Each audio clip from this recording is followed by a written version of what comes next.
on arrivait, on lui sortait toutes sortes de pistolets automatiques, de mitraillettes sur la table en disant bon, que celui qui veut devenir président pour prendre ma place, maintenant lève le doigt. Et je veux lui apprendre avec quel feu je me chauffe. C'est pour vous intimider. Bon, et toujours pour intimider, faire peur. Et un jour après un sondage d'opinion, la population disait oh, nous voulons que Bokassa cesse, que le président Dako revienne parce qu'on en garde un très bon souvenir. Oui. Et quand il a su ça, j'ai dit bien mon cher Dako, je te plains. Et il a dit David, parce qu'il m'appelle par le petit nom de famille, parce qu'on est parents. Et, oh, ben, je te plains David, du sort que je te réserve. Avant que les gens te fassent appel pour que tu deviennes président, je vais te torturer avant de te tuer. Et je te plains pour le sort que je te réserve. Mais devant tous les ministres et les conseillers, ils disaient ça. Et à la fin, j'ai fini par réussir à fuir, quoi, quitter le pays discrètement. Et finalement, l'Empire, Oui. qui a eu l'idée de cet empire? Bokassa. Lui-même? Il s'est confondu à Napoléon. Oui, je sais. Et puis après, il dit qu'il est descendu.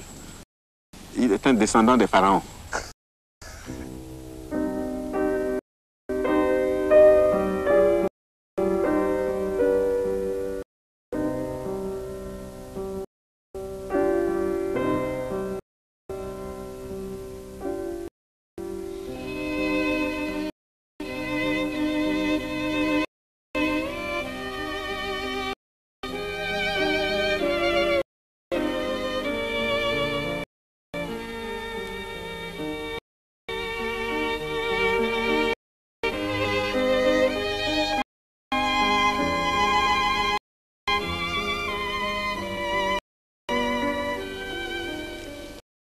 Je crois qu'il y a toute une évolution du caractère.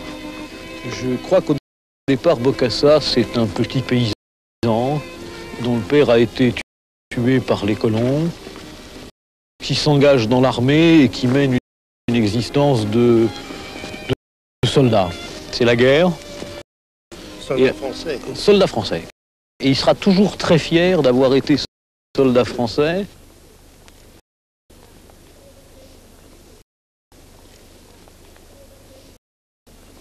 Et notamment, il y aura la fameuse légende de Bokassa, le soudard sous-officier, alors que Bokassa terminera capitaine de l'armée française. Donc il part, il fait la guerre, et il est du côté des vainqueurs, avec un chef, qui est le général de Gaulle, qui représente pour lui le général vainqueur et le mythe absolu. Et puis au fil des années, il vit en réalité comme un citoyen français. Il n'est pas africain. Il quitte l'Afrique, il a 18 ans, il va y revenir.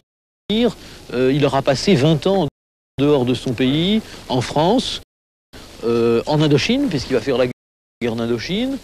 Et il revient en Afrique, c'est, j'allais dire, un officier français qui revient chez lui, mais qui en même temps se sent supérieur aux autres Africains.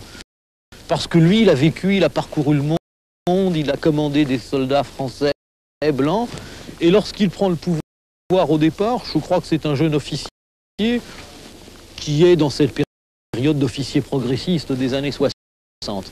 Et puis très rapidement, parce que c'est ce que disait Saint-Just, le pouvoir absolu corrompt absolument, c'est vrai qu'au fil des années, il va pas en revenir d'être là où il est. Oui. Et alors il va être d'abord colonel, général, maréchal, président à vie, empereur, ça ne lui suffit plus. Il y a toujours une espèce de soif et une quête. Et il y a toujours cette ambiguïté chez lui d'être à la fois très africain, et il connaissait très bien son peuple, et puis en même temps, je dirais pas un mépris, mais le sentiment d'être quelqu'un au-dessus des autres et à part. Et puis c'est vrai que le regard qu'a posé le monde sur lui n'a pas arrangé les choses, parce que toutes ces excentricités, finalement, tous les pays étrangers l'ont toujours reçu. Si vous regardez beaucoup de cérémonies officielles, eh bien dans beaucoup de cérémonies officielles, il est considéré comme un chef d'État, il a pris la parole à l'Assemblée générale des Nations Unies, il a été reçu par le pape, donc c'est quelqu'un qui finalement se dit « je me suis proclamé empereur à la face du monde » et le monde l'accepte.